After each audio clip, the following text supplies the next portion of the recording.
audience, and the audience being people who already know what's going on. But we are very glad to have you. Unfortunately, like I said, we had a city event that was really important, and so we lost most of our crowd to that group. However, several had expressed interest, so we're going to go ahead and record the message tonight so that we can repost it and be able to share that information with those that are having to participate in the City Hall event. So thank you for being here, and we're glad that we can offer some educational information. I think that anytime that we can make sure that people understand all sides and understand opportunities and things that are out there, different options, it's up to the chamber to make sure we share that information. So we also took a lot of time this last legislative session to look at clean energy here in the state of Nevada and how it does impact Boulder City, and we had the chance to spend some time with our elected officials and talking about that while we were at up in Carson City. And so we know that this is an important issue, that there was a lot of feedback, positive feedback from not only our elected officials but also from citizens that we had the opportunity to talk to. So this is one of those that we feel we need to continue to have that conversation and keep the conversation going about clean energy. So first we're going to hear from a very sweet Emily.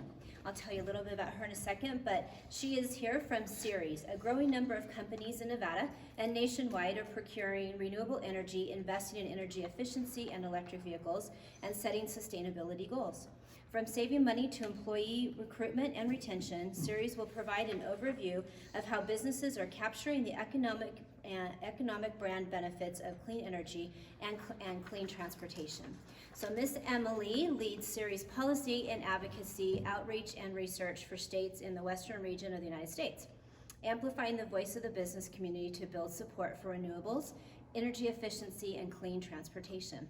Prior to joining Ceres, Emily was a fellow at E for the Future, where she promoted clean energy policy at both the state and national level, primarily focused on energy efficiency. Emily holds a master's of environmental law. I don't know, you're not that old, there's no possible way you could go through that much schooling.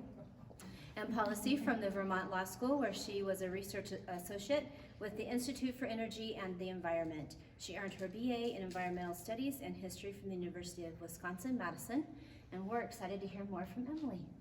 Welcome. I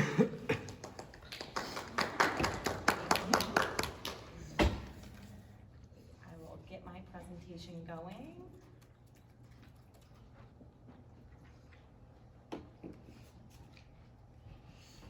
All right, well, thank you all for joining tonight, this small but mighty crowd. I'm gonna be discussing the business case for clean energy, electric vehicles, and climate action. My name is Emily Duff, and I'm a senior associate for state policy at Ceres. Here's a quick agenda. We have a lot to cover in the next 20 to 25 minutes, so I'm gonna dive right in. Ceres is a national sustainability nonprofit, and we work with major companies and investors on clean energy and sustainability issues. Specifically, the policy team, we help coordinate the BICEP network, which is a network of 55 major companies committed to helping to pass clean energy and climate legislation that will provide a meaningful difference at both the state and federal level. And as you can see, these are our logos of our network members, and a lot of them are major companies, a lot of consumer-facing brands and recognizable logos. And basically how we work with our network members and then also other companies is we help to track and help them engage on policy activities that will both drive clean energy deployment and then also make those investments more accessible for companies and more cost effective.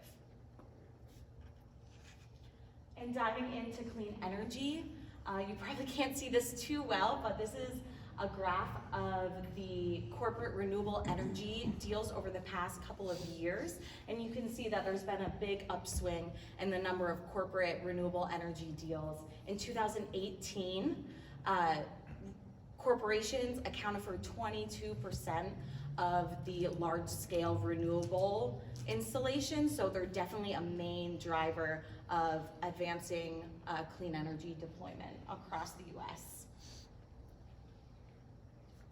And here, series, we put together a report in 2017, and that found that nearly half of Fortune 500 companies have publicly committed to sustainability goals, whether that's investing in renewable energy, reducing their greenhouse gas emissions, or investing in energy efficiency. And in addition to those ambitious goals, they are joining initiatives like RE100, which is just over 200 companies that have committed to 100% renewable energy.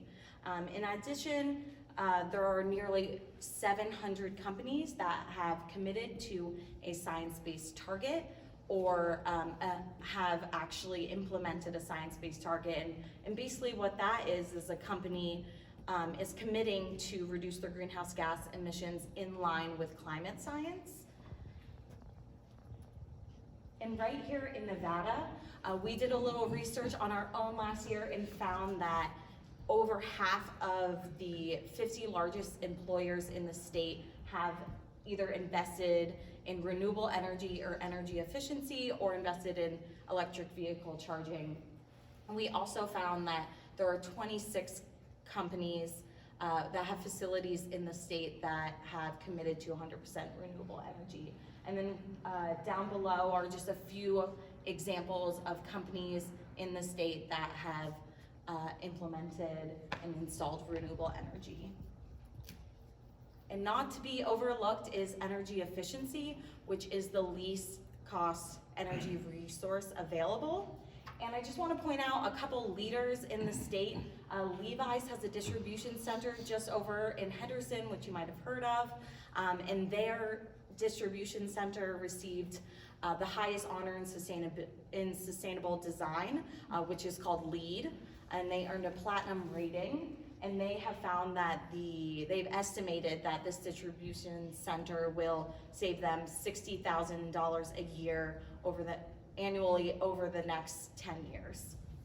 And Caesars Entertainment, which I'm sure you've all heard of, is a really big leader in energy efficiency. They've installed 180 energy efficiency initiatives, and they have reduced their energy consumption by 24% over the last decade. So you can imagine how that translates to a reduction in energy and electricity bills when you're reducing that much for a company of that size. That's a resort and casino company that has lights on all the time. So there are significant cost savings that they've achieved. And I've talked about some of the benefits of clean energy a little bit. For example, the cost savings with energy efficiency. There's also an opportunity to lock in long-term low-cost energy prices, particularly with renewable energy, where you can sign deals for 10, 15, 20 years, and that helps companies lock in those long-term energy costs, and so it reduces risk so they can plan and invest in the future. In addition, it helps meet the expectations of their customers. Customers are increasingly wanting to support businesses that are good corporate citizens, and so displaying clean energy, if you have rooftop solar, is a way to increase customer awareness around these issues. And it also helps employees, helps to attract and retain talent for employees who want to work for a company that has the shared values as them. And of course, it helps demonstrate leadership, which is another reputational benefit for businesses. And I just want to point to the bottom right. This was our report that came out in 2017, and it found that 190 companies had collectively reported an annual savings of $3.7 billion. And I'll quickly go over the business case for electric vehicles, but I know Catherine will dive a lot deeper than I will. And so just really quickly for the business case, especially for companies that are setting greenhouse gas reduction goals, they see the electrification of transportation as a huge source of their carbon footprint, and so that is a huge driver for them to make the move to electric transportation. In addition, it helps improve public health and reduce health costs for both their workforce and the companies and the communities that they're operating in. In addition, there are some major fuel savings associated with switching to an electric vehicle. I think it's just about $1,000 per vehicle that you can see as savings, and that doesn't even include the maintenance savings from no need to have oil changes.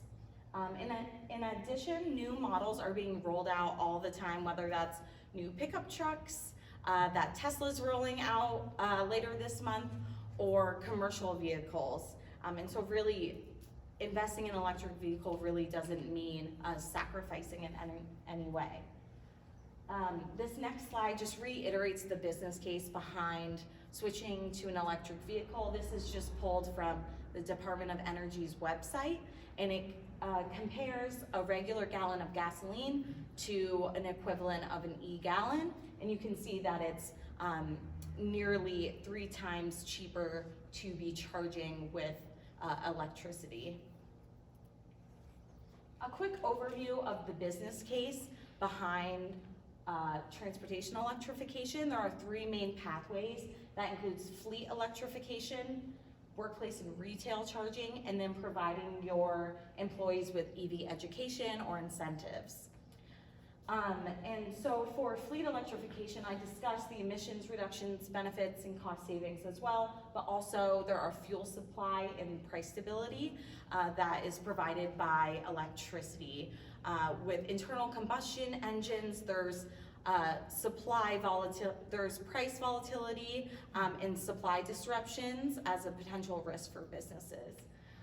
In addition, you're able to charge your car with locally produced energy instead of sending those dollars out of state. So it also drives economic development in your state. And then you'll also see for each of these pathways the workforce recruitment and reputational benefits for electric vehicles. And so for workplace charging and retail charging, we found that employees are 6 times more likely to lease or buy an EV if there's workplace charging available. In addition, we've seen companies that have invested in retail charging have found that they have increased visitation and longer stay times for their customers, which means more money for their businesses because they're spending more money in the stores. Emily, can I stop you? So retail charging represents like a municipality that puts in the charging station in an area that's close to the retail locations, or I mean, what is exactly retail charging?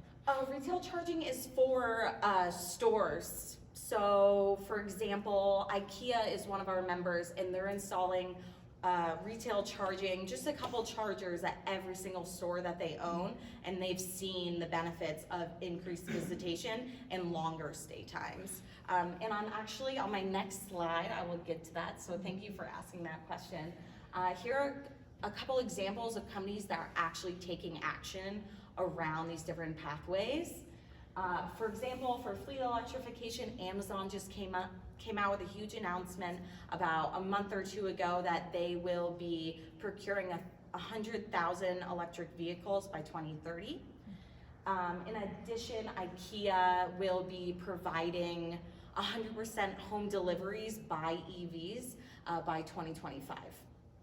And for charging infrastructure, Target is a really good example. They're actually installing 600 parking spaces with EV chargers at 100 different stores across 20 states. And then also Caesars Entertainment in-state, they just unveiled a supercharger station for Teslas. I think it is 39 charging stations, which is the largest in the state. That's also a version 3 charger, so it charges at 250 kilowatts. Yeah, they're brand new, and they're actually powered by clean energy, so it has that dual benefit.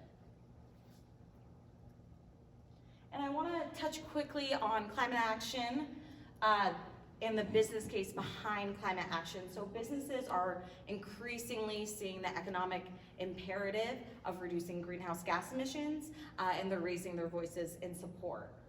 Here in Nevada, the state legislators just passed a law. It's SB 254, and that sets a goal for the state to reach near zero carbon emissions by 2050, and it also puts in place a greenhouse gas inventory report. So by the end of the year, the state will be coming out with a report seeing where the emissions are coming from, what sectors that they're coming from, and then in addition to that, as part of the report, the state will be putting forward some policy recommendations for how the state is actually going to meet those goals.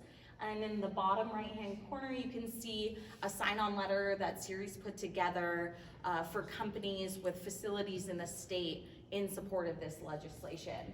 And I want to just touch upon one more example of businesses raising their voice in support of climate action, and that's in the bottom left. It's actually the Ceres federal team that put this together, but they hosted a lobby day in Washington, D.C., and they invited more than 75 companies to advocate in support of a price on carbon.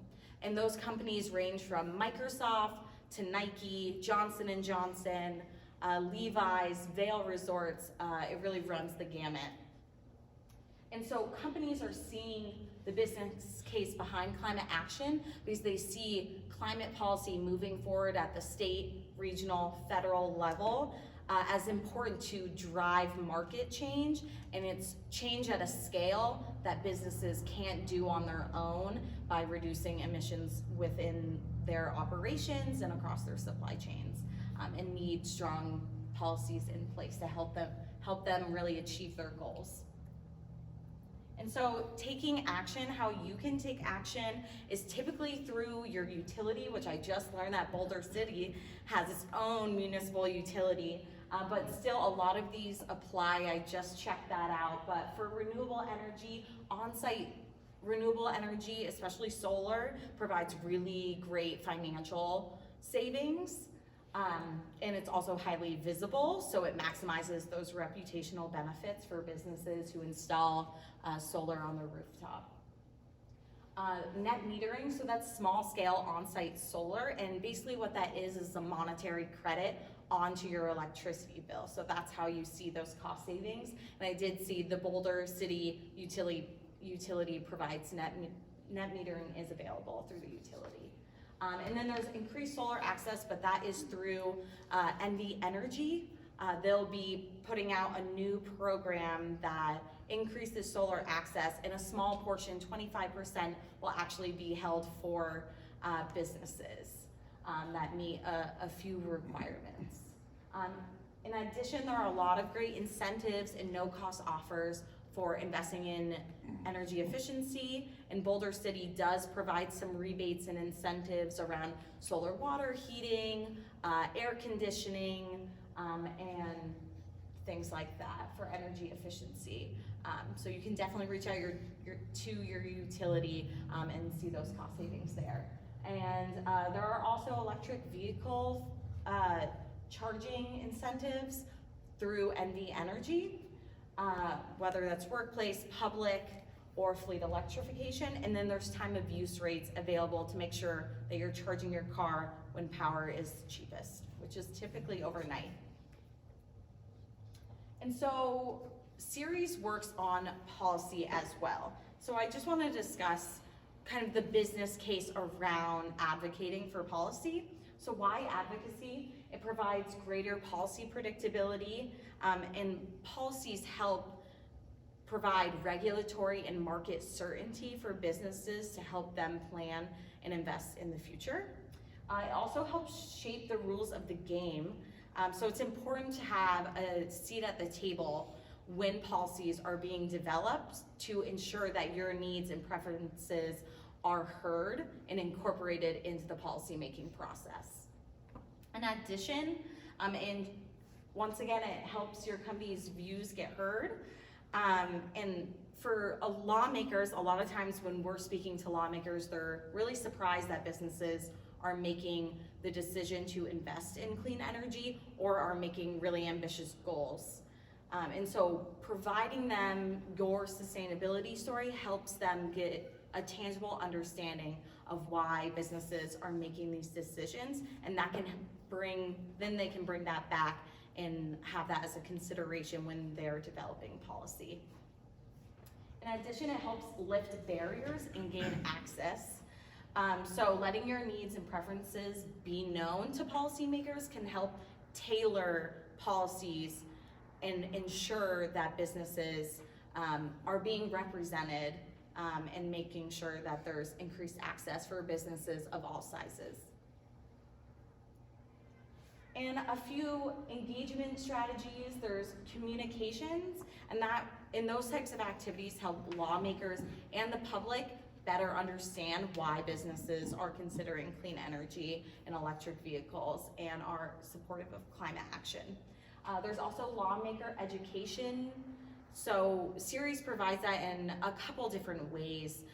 We provide business roundtables. We'll host a roundtable where we bring businesses and policymakers together, where it provides an atmosphere of comfort level where policymakers can ask questions. There's also business-to-business learning opportunities. If a certain business has made those types of investments, you can learn how. In addition, we provide we call them lawmaker education days, where we bring businesses to the state capitals that we're working in, and they can kind of tell their sustainability story to lawmakers. And lastly, it's always good to recruit peers to join because of those business-to-business learning activities. And then it's always more impactful when it's a larger coalition of businesses. And for engagement opportunities in Nevada, right now there isn't going to be a legislative session in 2020, but they have an interim legislative committee on energy that meets periodically to make sure that the order of business is still going on. And a top priority for the interim committee is a study on electric vehicles, and then also ensuring that there are proper funding mechanisms to make sure that the maintenance of public roads and highways will continue. So we can provide, businesses have an opportunity to provide public comment at those committees, they can write op-eds in support of particular policies. In addition, there's the SB 254 implementation, and that was the policy I was talking about that set a goal to reduce greenhouse gas emissions. And like I said, there will be a report coming out by the end of the year, which includes policy recommendations for how the state will meet those goals. And those policy recommendations will really provide a framework for implementation in the 2021 legislative session. So there will be opportunities for businesses' voices to be heard and incorporated into those policies ahead of time. And for Series, we provide these services to businesses and make sure that we're doing the legwork so that engagement is really an easy lift for businesses. We do all that legwork. And please feel free to reach out if you have any questions. My email is here. My business cards are right on the table, and I'm happy to answer any questions unless we'd like Catherine to go next, and then we can answer questions all together. I have a couple of questions if nobody else does. So does Series do or provide any kind of reporting or information on other municipalities and how they've stepped it up as far as providing maybe charging stations or something along that line? Do you have information on things like that? So we specifically work with the business community and companies, but I know that there are online resources available that point out where charging stations are available across the state and actually across all states. And I can definitely provide you that information. So we're very fortunate because Boulder City does, of course, has a lot of information about solar energy, and renewables is what started Boulder City with hydro, with the dam. So there's a lot of interest in it, and we're glad to have the city also take part in that. They received a donation to have a structure installed, a parking structure that they put solar on the top of, and Mr. Todd can probably speak a little bit more to this, but in the process of doing so, we literally only have a fraction of it being utilized, but the charging stations below that it feeds are usually full. There's always people there, and so especially during the daytime, during the week, and it's just right here in our historic district. So it's been well utilized, and so we were glad to have it. That was the reason I was asking, is just because I know we use it. You know, I also have noted that we do have small businesses that care. You know, many of the corporations are the large guys, and we can't compete with the Caesars Entertainments of the world, but those mom and pop businesses care, and they think about the sustainability as well, especially if they can afford it. Yep. One of the great programs USDA provides is the REAP program, and they help fund and put solar panels on our businesses. And so we've had multiple businesses take advantage of that because, of course, it helped them and it helps their bottom line eventually. Plus, they are, again, part of the answer and the solution and not contributing to more problems. So we've been excited to have that. Also, then you also spoke about the LEED certification, and one of our chamber members, actually a great chamber member, is called Forever Resorts. They have recently sold to Guest Services, but previous to that, down in Cottonwood Cove, it's actually a marina.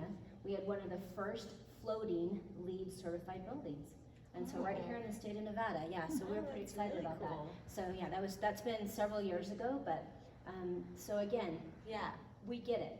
So we love to be part of the solution and look forward to it. So thank you very much. And appreciate it. Thank you. And I can touch upon a little bit.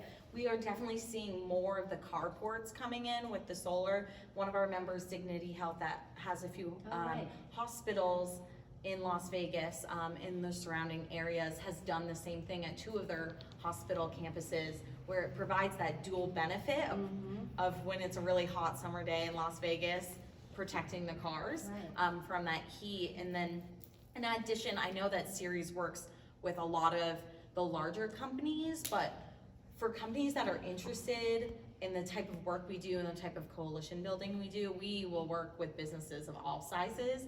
And it's just as important to have the voice of smaller businesses. I think a lot of times they are overlooked because they aren't able to go out and procure their own renewable energy and sign huge deals for big wind projects in Texas and things like that. Or have a PIO that writes up amazing campaigns to tell everybody about what they did. Exactly. So they don't have that media opportunity to let everyone know what they're doing around sustainability. And I think it's really important to note that it's just as important for smaller businesses to be supportive, if they're really supportive of sustainability broadly, to support, greening the grid as a whole, in that voice is just as strong. Very good. Well, thank you very much. I've got a real quick question. Yeah, sure. I've been working on solar for over 20 years and all the different farms and everything, but nobody has brought up the problem of disassembly. What is this group doing for the problem that's going to be rearing its ugly head of disassembly of systems that have now reached their life expectancy and no longer can produce electricity because they're not efficient? That is a really good question, and that's not something I work on specifically, but Has anybody looked at it though, or been looking at it?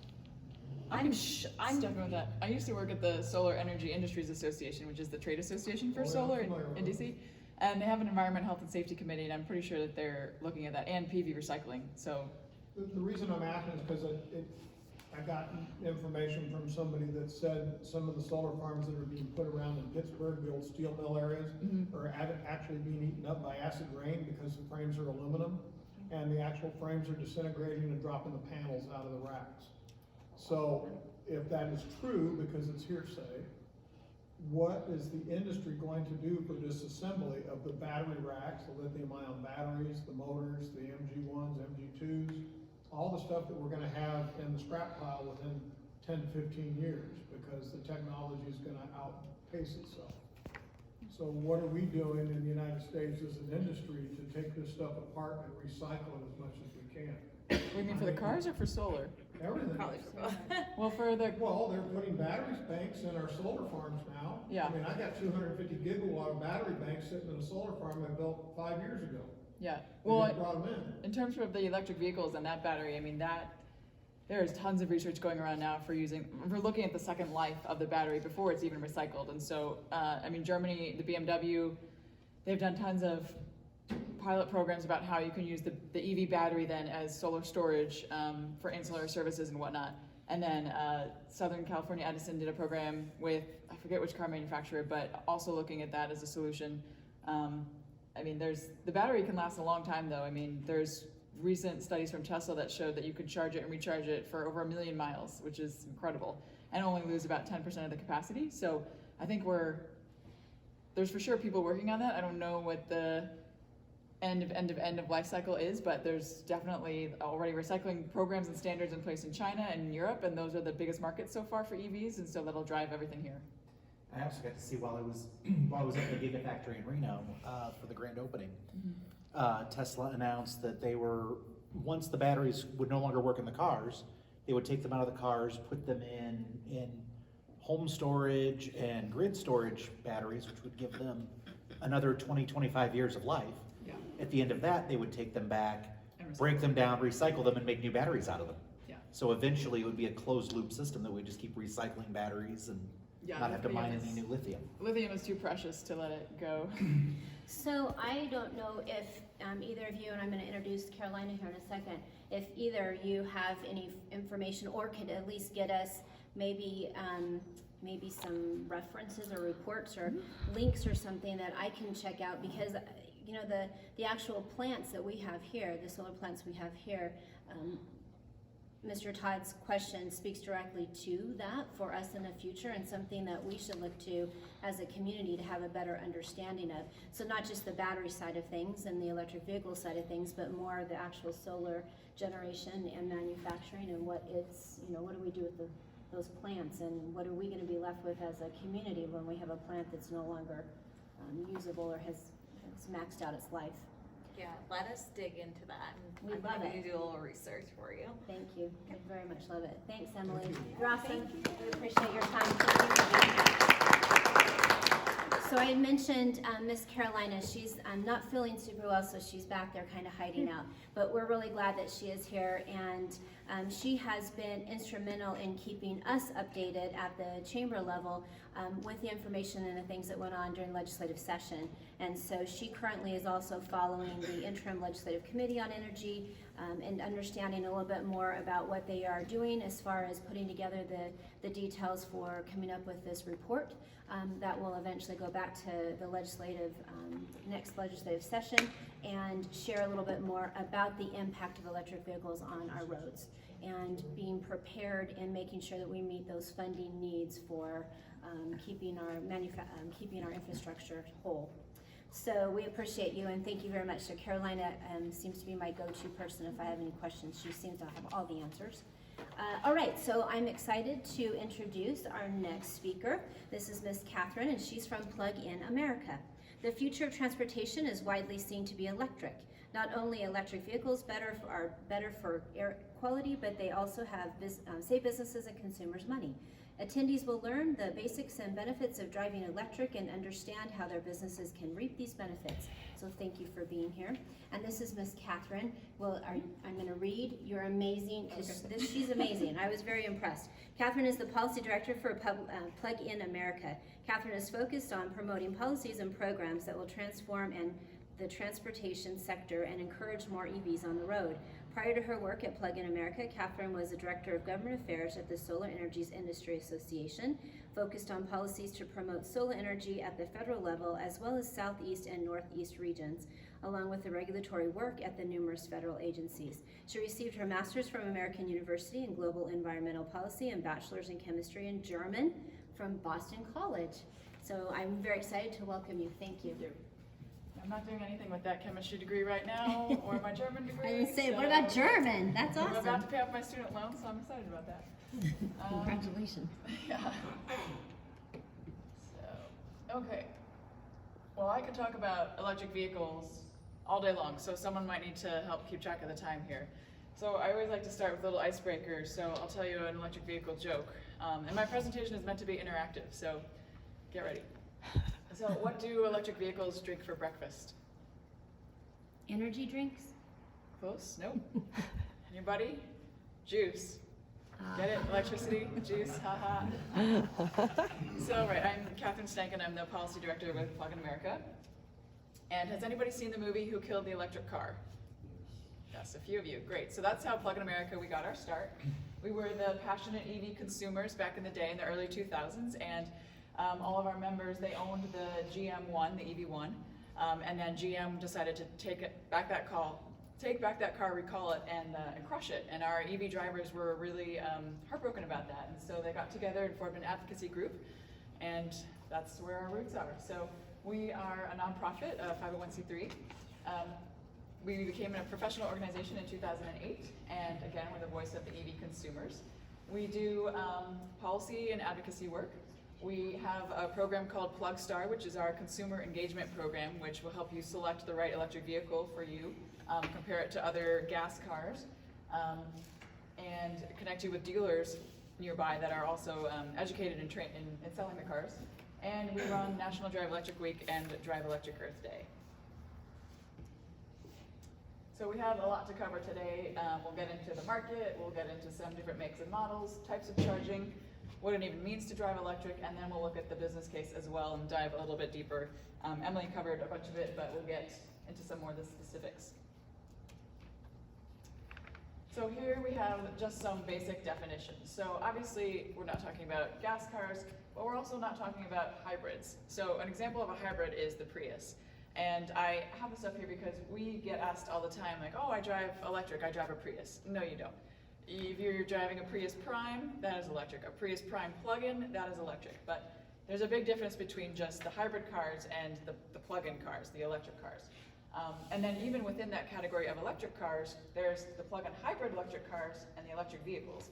And these are pure battery electric cars. So an example of a plug-in hybrid car might be the Chevy Volt. And an example of a pure battery electric car might be a Tesla or the Bolt with a B. And I have this vehicle brochure that I brought along that you're all welcome to take copies of that goes into details on the cars. So as was mentioned in the introduction here, that the future of transportation is widely seen to be electric. I'll show you a slide that shows some of the investments and the announcements that are being made for electric vehicles, but this shows you the growth of the market just since, this is about 2011 right here. So the market is quickly taking off, and this is the price of gasoline. So even as the price of gasoline is coming down, and it's cheaper to drive a gas car, people are still buying electrics. There's tons of benefits, consumers love them. People, once you start driving electric, you never ever want to switch again. Am I right, fellow EV drivers? Yes. Okay. So a couple other things to make here. We're at 1.3 million sales nationwide. I would say probably about half of that is in California right now, but that's only because the cars have been available in California longer than they've been available in other states. That's really the only reason why. As the cars become available in more states, we see increased adoption rates. This pie chart here shows the breakdown of those battery electric cars versus the plug-in hybrids. So right now the battery electric cars are slightly more favored by consumers than the plug-in hybrids. And then this chart here, you can't really see it too well, but it shows the breakdown by auto manufacturer. So can anyone tell me who this pink block belongs to? Tesla? Yes, Tesla. How about though this red one? Nissan? No, No. GM. So this is the Bolt with a V, which is the plug-in hybrid, and then this is the Bolt sales. How about the orange? I'm gonna go with Nissan again. Nissan, that is Nissan, yes. So I just point this out because everybody thinks, oh, electric vehicles, that's Tesla. No, that's a big misconception. And as this brochure shows, there are many different automakers. I mean, every single automaker is making either a plug-in hybrid or a pure battery electric vehicle, if not planning to make a whole range of various EVs. So we're not just talking about Teslas when we talk about electric vehicles. So specific to Nevada, here you can also see the price of gasoline is kind of a little bit volatile, as Emily was saying, but EV adoption is growing very rapidly here. So as of today, there's about 7,985 EVs on the road. 5,000-ish of those are pure battery electrics, and about a little less than 3,000 are the plug-in hybrids. So for every 1,000 people in Nevada, break that down, there's about 2.76 EVs per person here. And just to compare that to, as I was saying, California, which is the market leader right now, California has about 15 EVs per 1,000 people. So Nevada, you are making headway there. So there is so much going on in the electric vehicle space these days, and in terms of just overall transportation electrification, it is crazy to keep up with. Every day, I mean, you can just do Google searches for the latest announcements, and I wanted to include a slide about all the different automaker investments in EVs, but I couldn't even get that far. There's just too much going on. So I wanted to point out just a couple big things. As Emily mentioned here, Amazon investing in Rivian, a rival to Tesla, for their delivery vans. Toyota, this is a huge car manufacturer worldwide, and they're investing $2 billion in just electric vehicles alone. So Toyota, for a long time, they've been a holdout and wanting to do fuel cell electric vehicles. Well, they still are, but they're also realizing now that, okay, the future is electric, battery electric cars, so they're now moving into the plug-in EVs. The first gas station in America ditching gas. No, it won't be a gas station anymore, it'll be an EV charging station that opened up in Maryland. That was a recent announcement over the summer. We've got GM recently did a contract with the United Auto Workers to make electric pickups in Ohio. And we've got Volkswagen. They're investing $9 billion for EVs. That's just even before 2023, $9 billion. So even beyond 2023, you can imagine, VW is totally bought into going electric. Tesla, we've got the first million-mile EV battery, as we were talking about in the discussion. They have been testing this, that the battery will only lose 10% of the capacity, which is pretty amazing. And then Ford also kind of a latecomer to the EV game in the world, but they just revealed one of their latest EVs. I think it was an SUV, you said? Mm-hmm.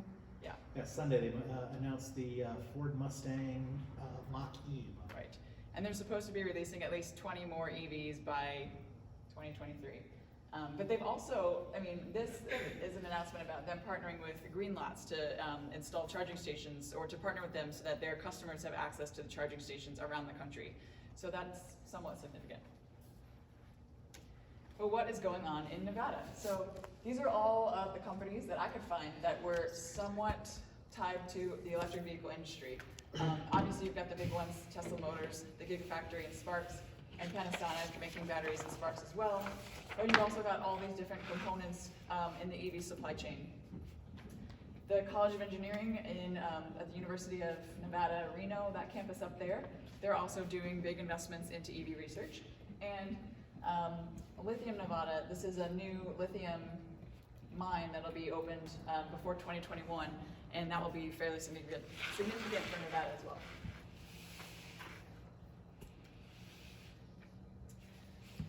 Okay, here we have just a snapshot of the various cars that are available in this brochure again.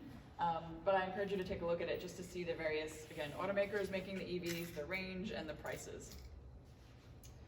I'll just leave it at that. Yeah, I don't think I'll be affording the BMW i8. Yeah. That looks rather beautiful, but this is on my price range. Right.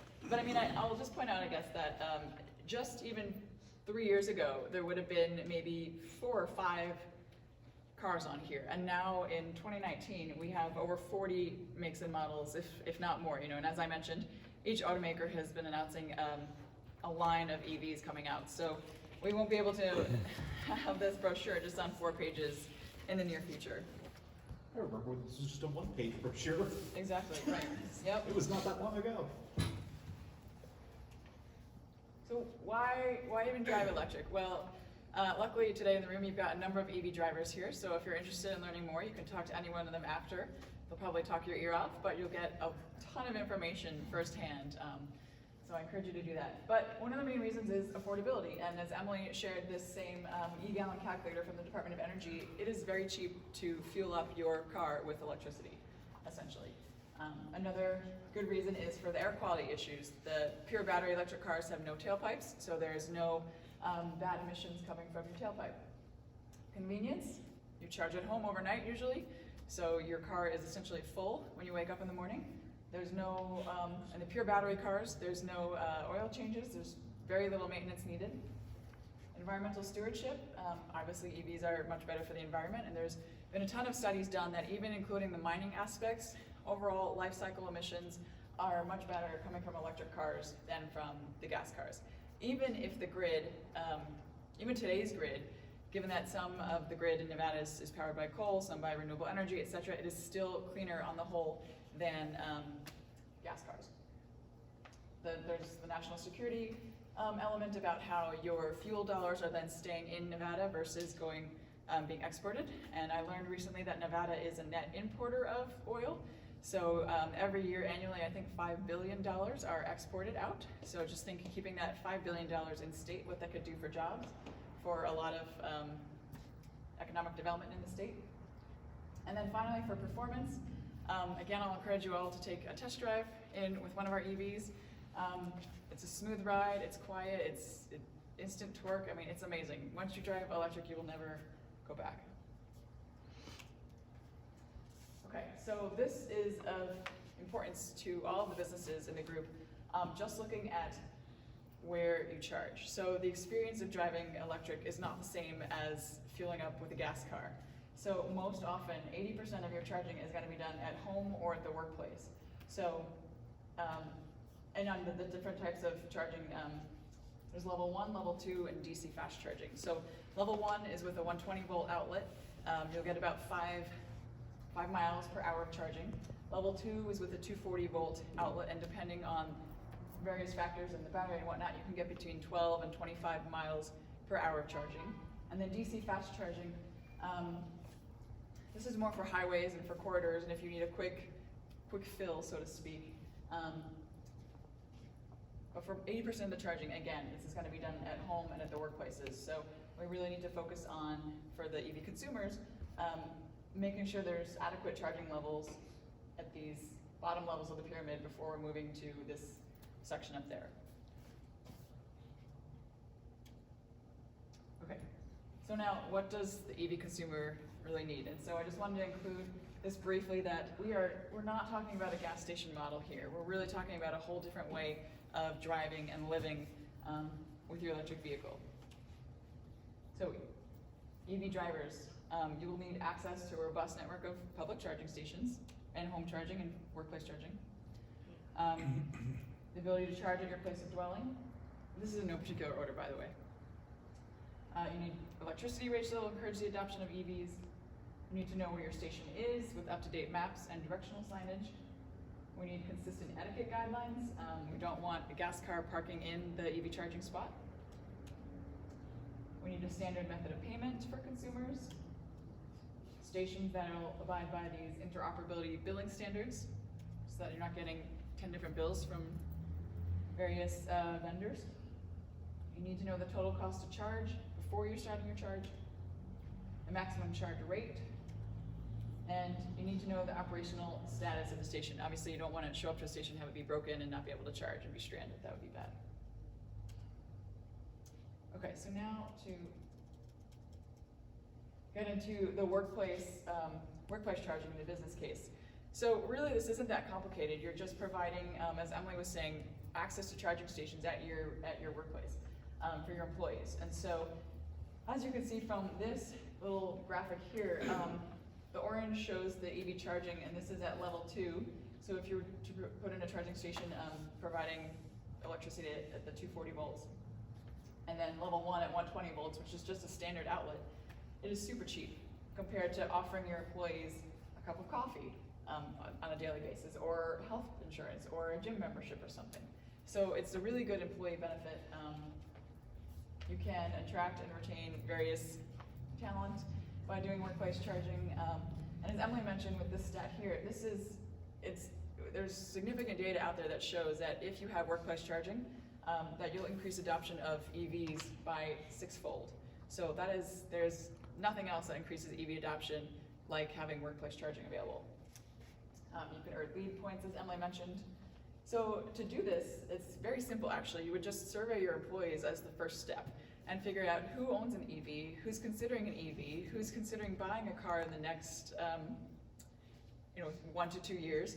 I suppose it wouldn't make sense if everyone just bought a new car recently. Obviously they're not going to be buying an EV very soon, but more often than not, people are usually in the market for a car or looking around, exploring, etc. So you definitely just ask your employees if they're interested in buying electric. And then the next step, contact the local utility or NV Energy if you're in that service area, but here, contact the muni and they can help you figure out what capacity you need and what charging station you might need.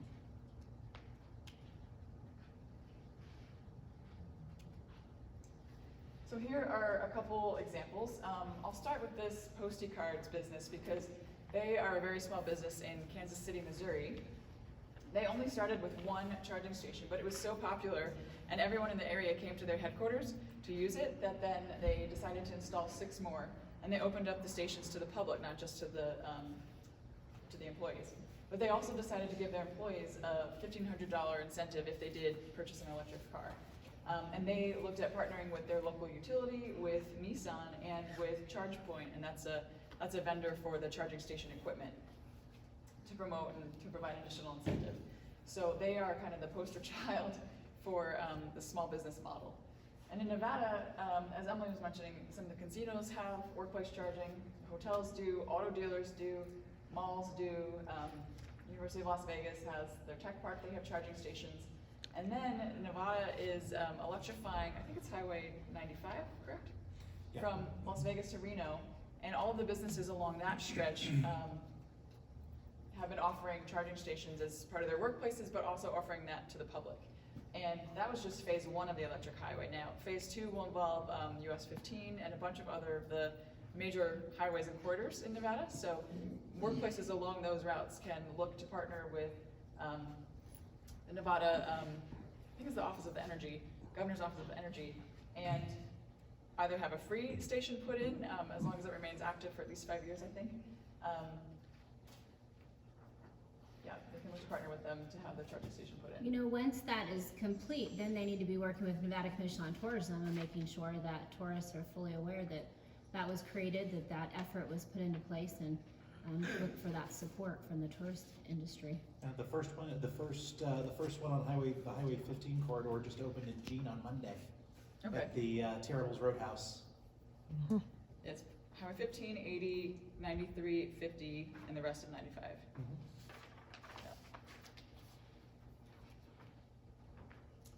So I only included this example of NV Energy of what types of rebates of the prices and the amounts that you're looking at. So with the level 2 charging, an appropriate example of a rebate might be about $3,000. So if a local utility here wanted to do that, that's kind of around the same price. And then transitioning the fleets to EVs, what this is that you set a specific target or percentage of your fleet to become electric. And as Emily was mentioning, the reasons for doing this are because you're just saving so much on your fuel, and this shows the price of the gas. Average fuel cost per mile, 8 to 12 cents for gas, but for an EV it's only 3.5 cents. But then the maintenance cost, 6 cents for a gas vehicle, 3 cents for an EV, so you're just saving a ton on the fuel and the maintenance costs. And also, as Emily was mentioning, just the stability with electricity versus oil and gas, much better for electricity. And then based on the type of business that you are, there's different models for where you would put your charging infrastructure. So I would think that for most of the businesses here, maybe you're just looking at the single depot model, or the company car commuter model, where you have a bank of charging stations. I can send this presentation around later so you can read the words, but that you Yeah, have. and I will link it. If you can send it to me, I'll link it as well to the video that we post so that Okay. people can click to those slides. But pretty much you're looking at just having a bank of charging stations at a central location to charge up before the cars are going out to do whatever business. And here's an example from the city of Austin. So something not a super big business as some of the ones that Emily was mentioning, but something maybe medium sized. Well, they looked at transitioning 330 EVs, or cars to be EVs, and ultimately the main takeaway is that huge savings. $3.5 million. And basically it's all coming from the maintenance cost and the fuel cost. Okay, so here's my second to last slide. So how you can get involved as a business, in addition to doing workplace charging and transitioning your fleet, you can host an event. So National Drive Electric Week, as I mentioned at the beginning, or Drive Electric Earth Day, week, month. National Drive Electric Week is in September. It's the third week in September every year. And then Drive Electric Earth Day, it's really just the whole month of April actually. And we have information on how you can host an event, bring local EV drivers in, or contact dealers to bring in EVs. And it's a great way for potential customers to find out about EVs in a non-salesy format, get them to test drive a car.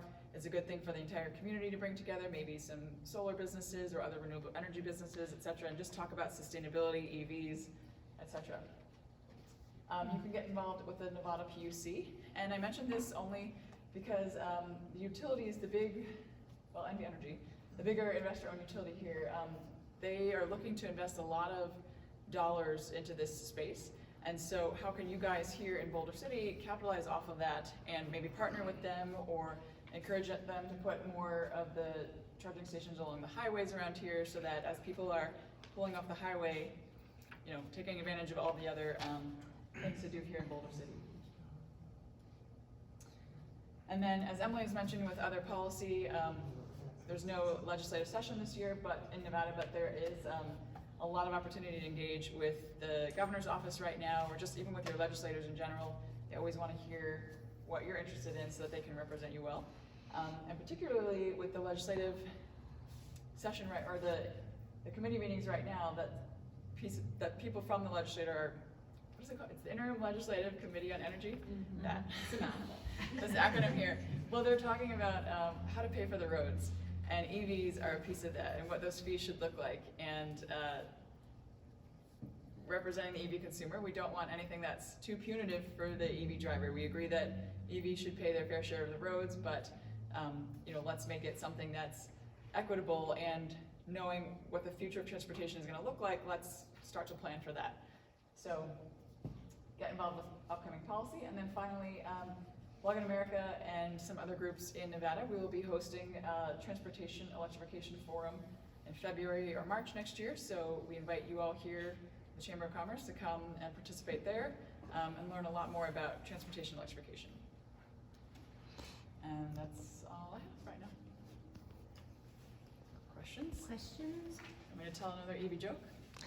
Yes. Hi, I'm late, sorry, I had another meeting earlier. But, so you may have covered this, but what about when you have to replace batteries? Where would you have to go, and where do you recycle them? And what does a replacement generally run? I realize it's, you know, just a ballpark anyway. So those are good questions. Well, the EV market is relatively new still, so Right. the batteries can last anywhere between 7 to 10 years or longer, 15 years. I mean, it's not so much the battery lasting, it's just the capacity of the charge. So how long will it hold the charge, pretty much? A full charge, roughly. Right, so for most of the batteries for the cars on the market today, I would say 7 to 8 years, if not a little bit longer, but the Teslas can go much longer than that. Yeah, there are Teslas being used as taxi cabs in Europe that have 500,000 miles on their original batteries, and they've lost less than 10% of their range, and they're still performing well within specifications. So those there hasn't been a one that's had to have a complete battery replacement out of warranty at this point. So at this point, Tesla hasn't published numbers on that. When batteries do have to be, sometimes they just replace modules within the battery to fix it. So they're still doing repairs, and they're also recycling batteries. So when they won't work in the car anymore, the company will buy them and reuse them in power walls where they'll have another 20-year service life before they then take them and recycle them. But is all that handled through a dealership? Yes, that's all handled through Tesla service for Teslas. And same with Ford and others. If there's a problem with a battery, it would go into the mechanic like a regular car would, and they would replace that battery back. Do you foresee there being business opportunities for actual creation of a company that would take that battery and, you know, sell you a new one and then recycle that battery? It doesn't have to be the dealership? Yeah, there's already a third-party Tesla repair shop in Las Vegas for cars that are out of their regular warranty that can do all sorts of repairs. The owner is a master mechanic that worked for Tesla, and he left the company to start his own business, and Because is he can see the succeeding. future. Yeah, and he said he only wants to work on Teslas. It's cleaner, it's easier, he doesn't have to get dirty, and he can do really interesting stuff. He can do upgrades, he can, you know, do regular repairs, and it takes some of the load off of the Tesla service centers as well. Well, and I can foresee those types of shops being a cleaner shop, like you said, and not having some of the same regulations that OSHA requirements and things like that happen in a traditional auto shop. The Tesla Auto Factory is all white, and it's very quiet in the factory. It's there's bamboo trees growing in the factory. It's very strange when you walk through it, but it's very clean. It's zen. It is. Have you seen anything coming down the pipe from the feds or the states for road tax? So you're not buying gas? Because obviously the electric cars aren't paying their fair share of road tax. Right. So for sure, this is a discussion at the federal level. There's been legislation introduced that, I forget the exact amount, but would impose a registration fee on EVs. And then there's others tied into much larger discussions about just the roads in general, because the EVs are such a small portion of this.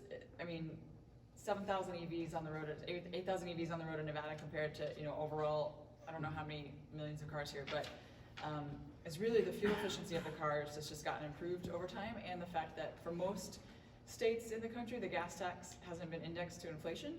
So if you would do that, that solves a huge portion of all the states' lack of revenue from the transportation funding. So that's a big discussion. Just this past February, the FHWA awarded, I think it was 7 different states, a couple $1 million to study solutions to this, whether it's doing a road user charge pilot or some other form of that. And so I think in the West, the closest state, Utah, they received funding to do a road user charge program. Oregon has a pilot program in place to look at VMT, vehicle miles traveled, and road user charges, you know, what drivers, not just EV drivers, what they would want to see, but just all drivers in general. So yeah, it's a discussion in all 50 states at the moment. And not just because of EVs, but just the whole transportation pot.